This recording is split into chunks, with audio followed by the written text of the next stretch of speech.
Good morning, everybody. Welcome to the Saturday PI Guy live stream answering your private investigator questions. If you have any questions, hop down in the chat down below and put your questions in there. I'm going to try to get to as many as I can through the channel, through the live stream. I do have a lot of them prepared as well. And also, if you have any questions any other time, you can put your questions in any of my videos in the comments and I will try to get to them. So we're going to go ahead. We've got a lot going on today, so we're going to jump right into the questions. Our first question is from Julio. He is a PI Guy supporter, by the way. Thank you so much, Julio, for your support. If you would like to support the channel, you can become a member as well, as Julio has and many others. Go down below, click on that join button for more information. Julio asks, he says, I'm going to start working with PIs and assign cases to them on a regular basis as part of my business. What is the process I have to go through to make sure they are both licensed and insured private investigators? Is this something I can automate for each state, or does it involve humans to manually verify their license? Great question, Julio, and you are correct. You do need to verify they are licensed and insured. And it's not very easy to do that because there is no automated system out there, because every state has a different department that regulates it. They have a different regulation for it. They have different requirements, things like that. So in your state, you want to figure out who is issuing those licenses. Is it going through the Secretary of State? Do they have some type of a department of regulatory agencies that is managing that? And you want to figure out how you can go in there and you can do that search. Usually a phone call will take care of that if you're not able to find it on the website. As far as I know, there's no database out there that's going to tell you if somebody has insurance, if the insurance policy is any good or anything like that. What you need to do in both of these instances, Julio, you need to ask that PI for a copy of their license and a copy of their insurance.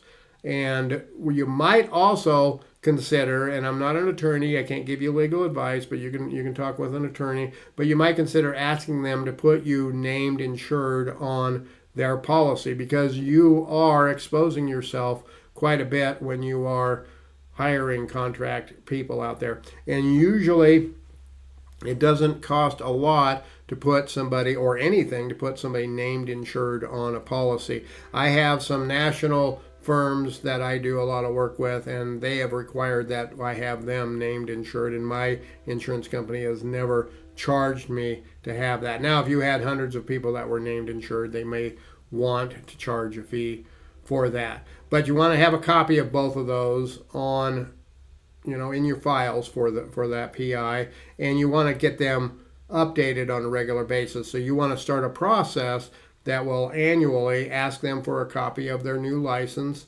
and a copy of their insurance to make sure that you have that. Thank you so much, Julio, for that question, and thank you again for your support as a PI Guy supporter. Which brings us to our next thank you very much to Robert Brown, the North Carolina PI. Thank you. Robert sent me a $5 super thanks the other day. Robert, this cup of coffee is on you. Thank you so much. And if you would like to support the PI Guy, you can hop down. There is the super thanks down there. I believe when I'm live, there should be super chat and things like that if you want to buy me a cup of coffee. And our next question again is from Julio, again a PI Guy supporter, and I do with my supporters, I will try to get your questions floated to the top as much as possible when I'm doing the live streams and when I'm answering online. Julio says, if I decide to hire uninsured private investigators to work on my clients' cases, how liable is my business if something goes wrong during the investigation or they break local or state laws? Do I expose my company to costly lawsuits and claims? This question is kind of similar to Julio's first question there. Yes, you are exposing your company to lawsuits and claims anytime when you're working in a legal environment, whatever the case is, when you're hiring these private investigators. If they are not insured, then you need to make sure your insurance covers subcontractors, and you need to make sure that you know from your insurance company what requirements they have.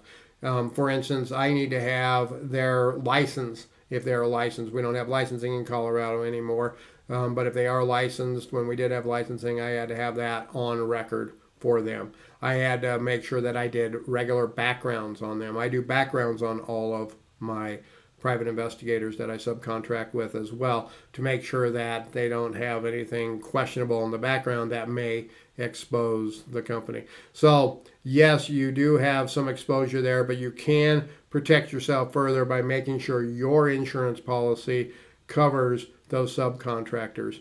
And one of our sponsors for this channel is not a sponsor for this video, but they are a sponsor for many of my other videos, is OREP Insurance. That's orep.org, I believe, is the website. And you can go down below and I'll have a link for them too. But you can go to them and you can see. And I would highly suggest that you send that to the PIs that you're looking at hiring as a contract, and tell them, I would really like you to have insurance. And if they don't have insurance, you may be paying them less money too, because you may have to float some of your insurance liability. But you should be able to get basic insurance, liability insurance for private investigators out there for $500 to $600 to $800 a year. So I would highly suggest that you suggest to your subcontractors to get it and make sure that your insurance is covering you. Our next question is from Stankowski, kind of related to the same stuff. How would you recommend a new PI structure his business? Is insurance enough to protect yourself from being sued for your personal assets if you are a sole trader? Or should we structure an LLC for full protection? Great question, Stankowski. Yes, I highly recommend, you are right on track, get an LLC. An LLC is a limited liability corporation or a limited liability company, and it gives you the same protections in most states as a corporation has with all those lawsuits, so they can't go after you. Now, I will first caution you, if somebody is suing you, I can guarantee you those attorneys are going to go after your insurance, they're going to go after you, they're going to go after your company, they're going to go after your private assets. That's why you want to make sure you have good insurance. That's going to help protect you. And they're going to go after your personal assets probably as well. They may not be able to get them, but they're going to go after everything. They're going to throw it all at the wall, and they're going to see what sticks. But make sure you do form at least an LLC, if not a corporation or a limited liability partner. Definitely, if you're going to have a partnership, you want a limited liability partnership or a corporation or an LLC with partners in there.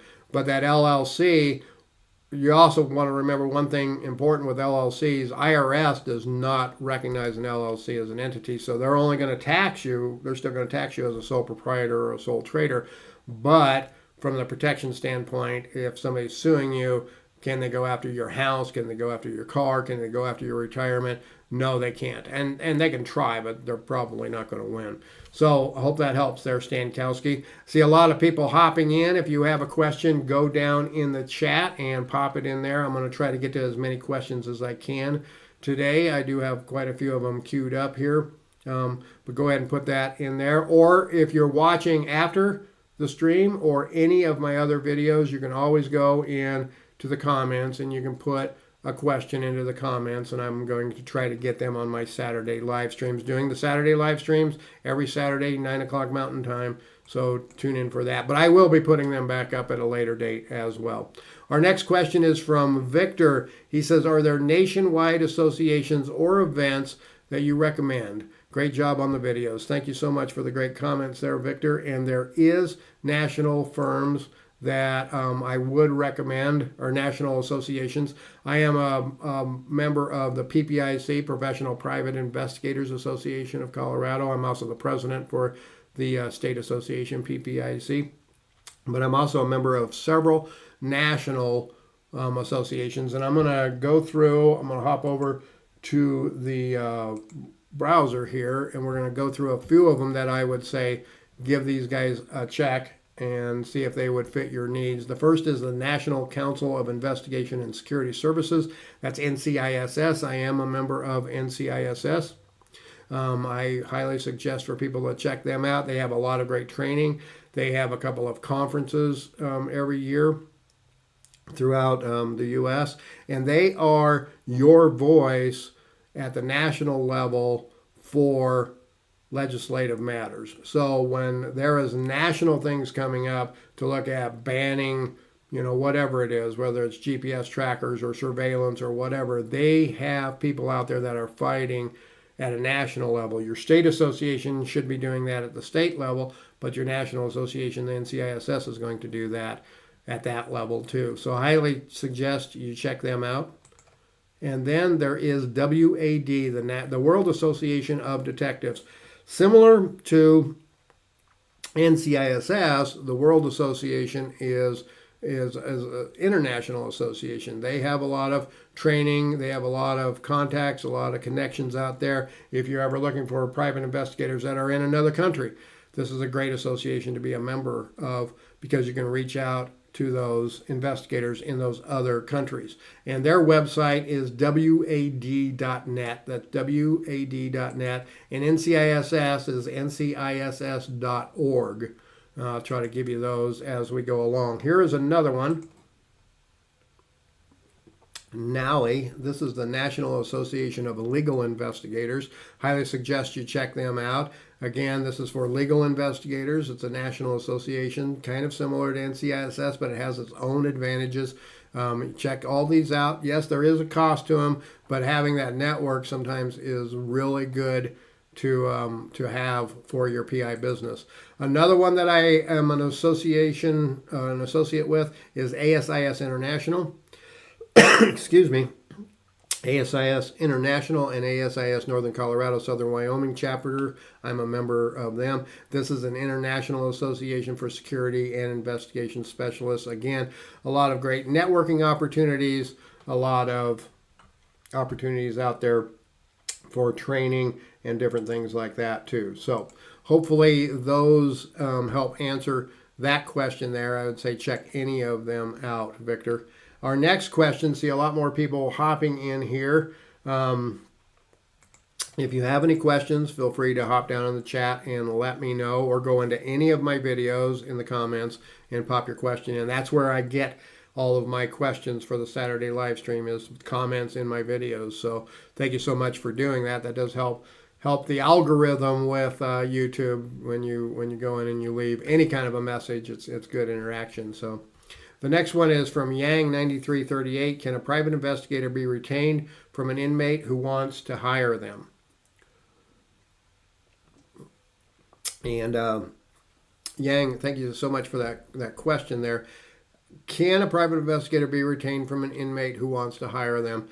I suppose the technical answer is yes, they could, but if you're a private investigator, I would highly caution you from considering being retained directly by an inmate in the Department of Corrections or county jail or anything like that. The big thing is, you have to excuse me, I got a little bit of a tickle there.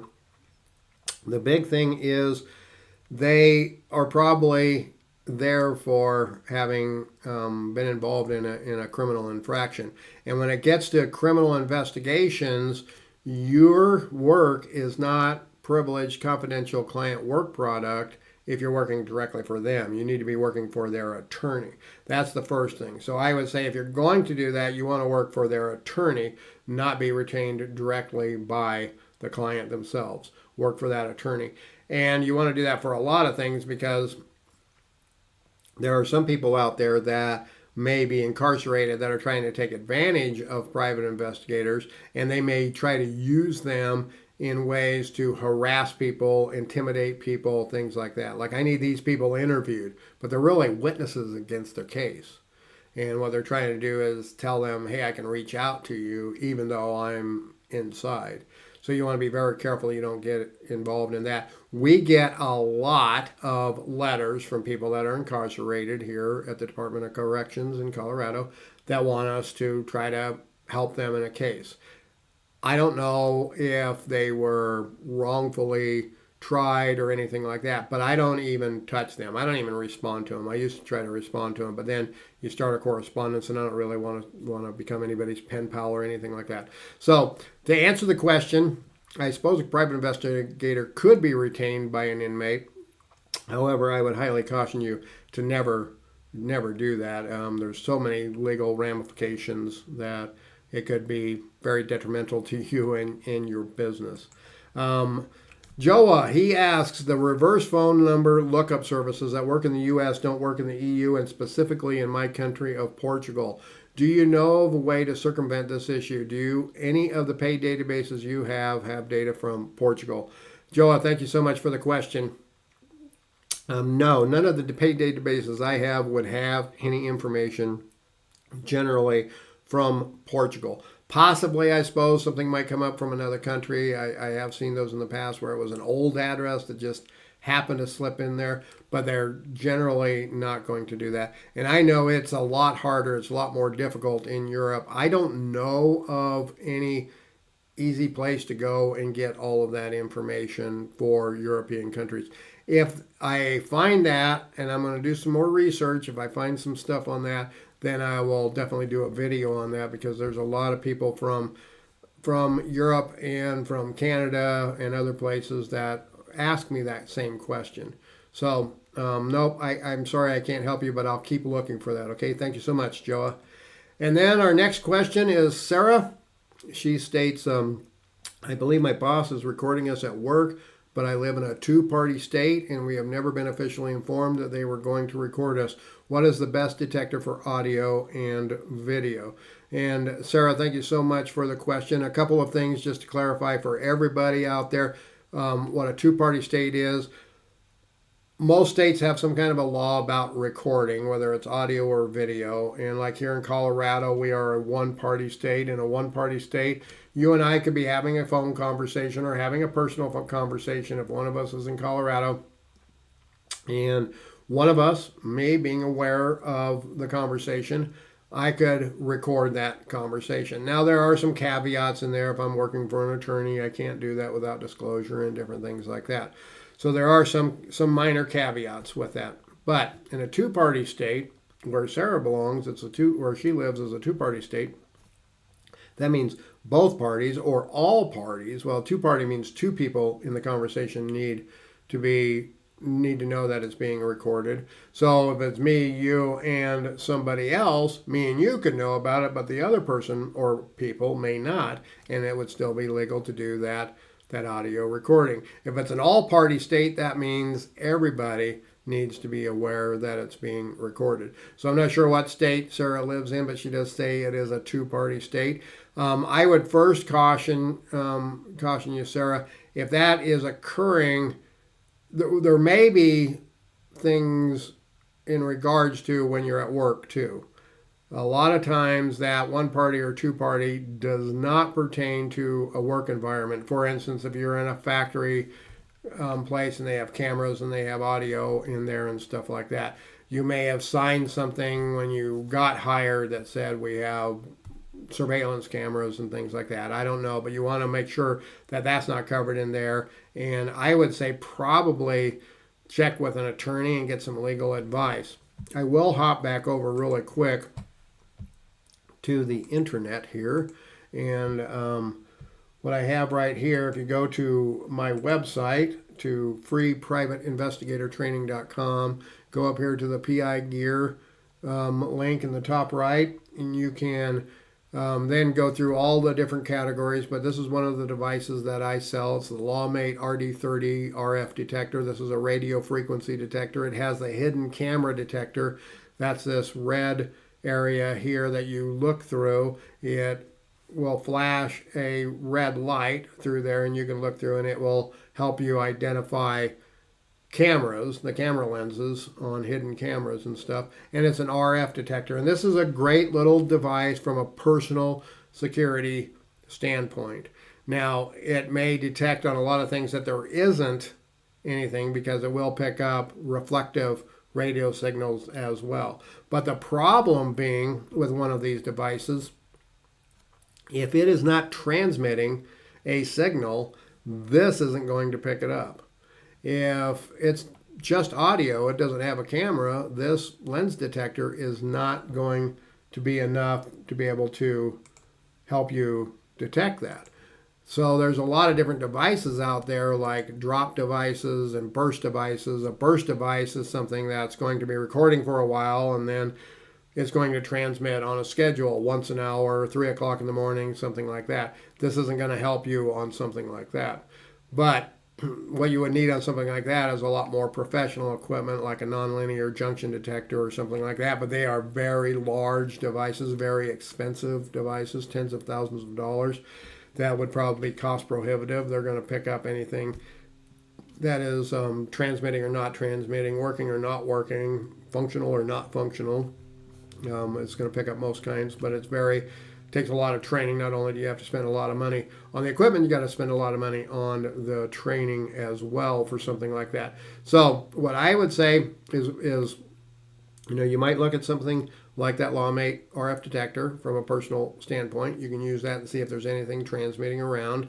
You might consider hiring a private investigator or a TSCM expert. I would probably say talk with an attorney first before you do that. I'm not an attorney. I can't give you legal advice, but talk with an attorney, see what your legal rights may be at work and what you might be able to do and stuff like that. And, just do a serious physical inspection yourself, looking for anything. A lot of times when we do bug sweeps, my technicians and myself, we will find credible threats and devices most of the time by doing our physical inspection, by using our eyes, our hands, and inspection cameras, looking in every nook and cranny, trying to see something that's suspicious.